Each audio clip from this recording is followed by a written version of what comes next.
Ever feel like you're stuck in this constant race against the clock? You try all the time management tips and tricks, the apps, the to-do lists, but still it feels like there just aren't enough hours in the day. It's been a pretty universal struggle, right? That nagging sense that we're always behind, always trying to cram more into every single minute. Yeah, it's like we're conditioned to believe that better time management is the answer. That if we could just optimize our schedules a bit more, we'd finally conquer that feeling of overwhelm. But what if, and this is where things get interesting, what if we've been focusing on the wrong thing entirely? Ooh, okay. I like where you're going with this. You're saying maybe the problem isn't time management at all. Exactly. Maybe it's not about the clock, but about what's going on inside our heads, the way our minds naturally work. That's what we're diving deep into today, this idea of mind management, not time management. We're going to be pulling insights from Mind Management, Not Time Management by David Kadavy, and trust me, it really flips the script on how we think about productivity. That's a really intriguing concept. So we're not talking about ditching our calendars entirely, right? No, not necessarily. It's more about recognizing that those tools, while helpful, are only part of the equation. The real game changer, according to this book, is understanding and working with the unique rhythms of our own minds. Think of it like instead of trying to force our brains into a rigid timetable, we're learning to dance with them. I'm definitely feeling that metaphor, I got to say. I mean, we all have those days where no matter how perfectly we've planned, our brains just aren't cooperating. Oh, absolutely. Like trying to write a report when you're mentally exhausted or coming up with creative ideas when you're feeling totally drained. Yeah. It's like no amount of time blocking can change the fact that your mind just isn't in the right gear for that task. Right. It's like forcing a square peg into a round hole. And, the book actually challenges this deeply ingrained belief we have about time management being the key to success. It does, yeah. And one of the points it makes is that time, unlike our mental states, is a fixed resource. Like, we can't create more hours in the day, but we can influence how effectively we use those hours by tapping into our natural mental rhythms. I see. So instead of just focusing on squeezing more tasks into our schedules, we should be asking ourselves, is my mind actually ready and equipped for this particular task right now? 100%. And to illustrate this, think of a writer who has a dedicated 2-hour writing slot every morning. Some days they sit down and the words just flow effortlessly. They're completely in the zone. But then other days, it's like pulling teeth, right? They stare at the blank page. Every sentence feels forced. oh, I know that feeling all too well. And what's frustrating is, like you said, the time is there, but the mental state isn't matching up. And that's precisely what this book highlights. It's not just about allocating time, but about recognizing that our mental readiness plays a huge role in how productive we actually are during that time. And, there's this really interesting anecdote in the book about a well-known author who experienced exactly this kind of struggle. They had this, super strict writing schedule, but they found themselves feeling creatively drained and just unproductive. Okay, so what do they do? Well, their breakthrough came when they decided to, ditch the rigid schedule altogether, and instead they started paying close attention to when they felt those genuine sparks of inspiration, those moments when ideas were just bubbling up naturally. Interesting. So instead of forcing it, they went with the flow of their own creative energy. Exactly. And here's the kicker. Their overall productivity actually increased significantly.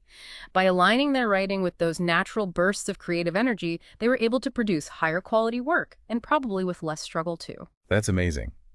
And it really drives home the point that sometimes the best approach isn't about imposing our will on our minds, but about working with them, understanding their rhythms, and recognizing when they're primed for certain types of tasks. Right. It's like instead of viewing our brains as machines that we can just switch on and off, we need to see them as dynamic systems with their own natural ebb and flow. I like that. So if time management isn't the whole story, what does this book propose as a solution? How do we start to manage our minds in a way that actually boosts our productivity? Well, one of the key tools it introduces is this framework of 7 mental states. And understanding these, it suggests, is like having a roadmap to navigate our mental landscape. It allows us to match our work to our natural modes of thinking, which ultimately leads to, less friction and more effective results. Okay, 7 mental states. That sounds pretty comprehensive. Can you break those down for us? Of course. So the first one is prioritize. And this is all about, setting your compass, figuring out what your most crucial tasks are at any given moment. It's about identifying what truly needs your attention right now. Okay, that makes sense. So what comes after that initial Prioritizing. Then we move into explore, which is like that phase of opening yourself up to new ideas, gathering inspiration, expanding your knowledge base. It's all about discovery. Oh, that sounds fun. Right. It's like giving your brain permission to wander and explore new territories. And then naturally, we transition into research, where you dive deep into a specific area, gather information, and really seek to understand things thoroughly. So it's like moving from a broader exploration phase to a more focused deep dive. Exactly. And once you've got that solid foundation, then comes the generate phase, where you start to put those ideas and insights into action. This is where the initial creation happens, that raw, unfiltered expression of what you've been exploring and researching. I can see how each of these states builds on the previous one.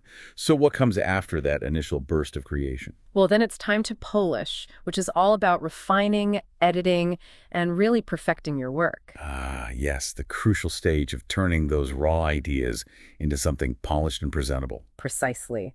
And then, and this one might not be as glamorous, but it's equally important, we have administrate, which covers all those essential but often, let's be honest, not so exciting routine tasks that we all have to deal with. Like responding to emails, organizing files, that sort of thing. Yep, all the necessary but not always thrilling stuff. And finally, and this is like the ultimate key to sustainability, we have recharge, that vital period for rest, recovery, and allowing your mind to reset and consolidate everything you've been working on. So it's like recognizing that our minds, just like our bodies, need time to recover and recharge in order to function at their best.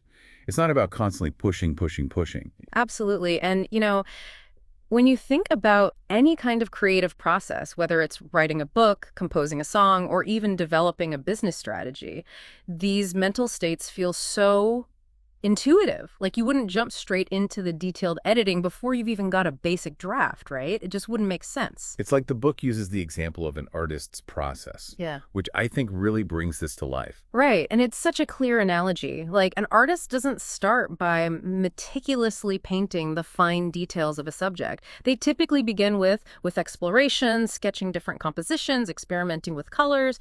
Then they might research their subject matter, gather reference materials, study different techniques.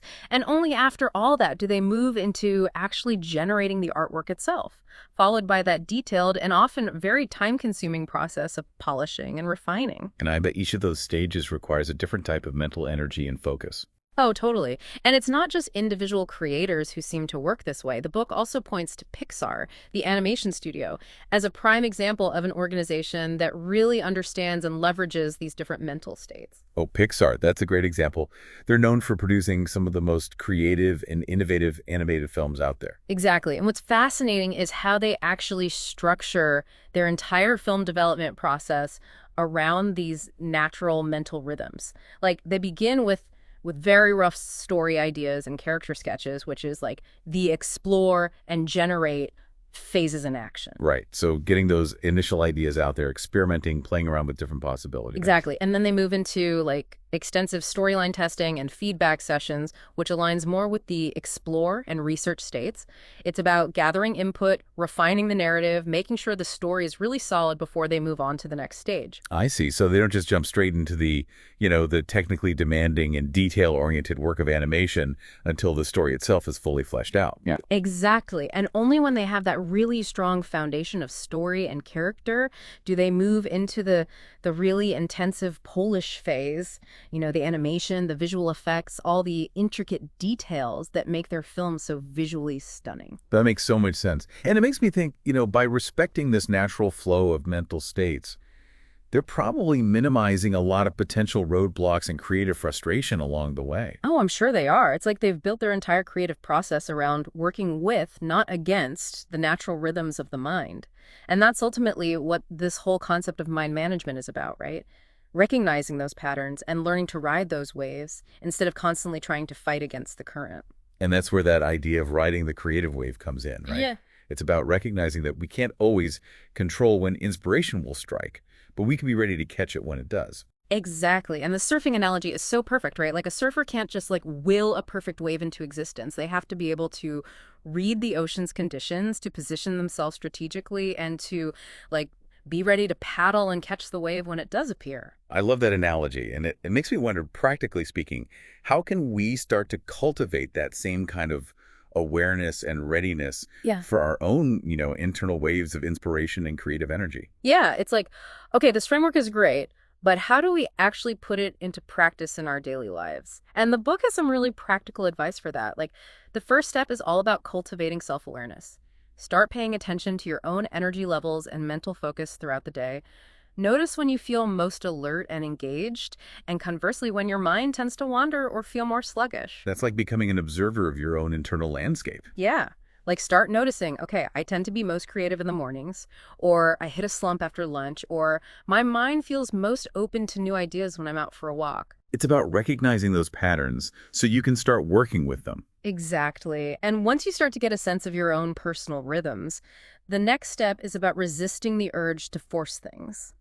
Like, instead of trying to power through a task that demands deep concentration when your mind is clearly tired or distracted. Which we've all been guilty of, let's be honest. Oh, yeah, we've all been there.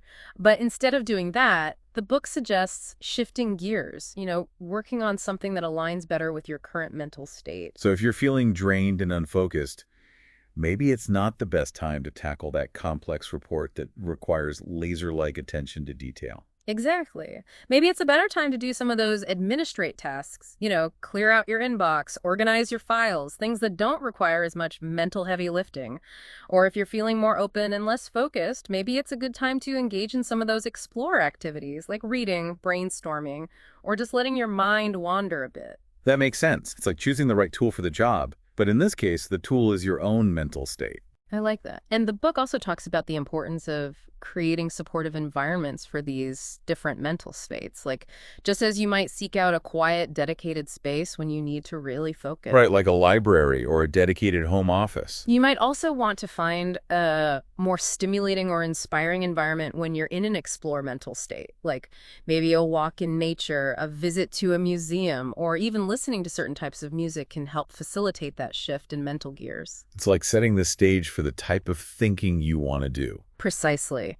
And, one of the key takeaways from the book, and this might feel counterintuitive at first, is that by sometimes stepping away from what we think we should be doing according to our schedules, we might actually become more effective in the long run. That's interesting. It goes against that whole hustle culture mentality, doesn't it? It totally does. And you know what? The example of Leonardo da Vinci really brings this home. Like, he was notorious for leaving paintings unfinished, sometimes for years, only to return to them later with fresh inspiration. That's right. I remember reading about that. And it wasn't just procrastination, right? Exactly. It was about allowing his mind the space it needed to recharge and approach the work from a new angle, with a renewed sense of energy and perspective. And in the end, he created some of the most iconic works of art in history. So maybe stepping away, letting things simmer, isn't always a bad thing. Absolutely. And it underscores this idea that mind management is about playing the long game. It's about recognizing that sustainable productivity comes from working with, not against, our natural rhythms. So the core message here is that we need to shift away from treating our brains like machines that we can just program to deliver results on demand. Exactly. It's about respecting the fact that our minds are complex, dynamic systems with their own unique patterns and needs. And by understanding and intentionally engaging with those patterns, by learning to ride those creative waves, we can unlock greater creativity, experience less stress, and ultimately create a more enjoyable and fulfilling way of working and living. Beautifully said. It's like we're moving from a very mechanical, rigid view of productivity to a more organic, intuitive approach. And on that note, I want to leave our listeners with this question to ponder. Take a moment to reflect on your own experiences. Think about those times when you naturally feel most creative, or when you can effortlessly slip into a state of deep focus. What triggers those states for you? What conditions support them? By becoming more aware of our own mental rhythms, we can start to work in harmony with them rather than constantly battling against the current. And that, I think, is a recipe for not just greater productivity, but also a more joyful and fulfilling way of being in the world. I could agree more.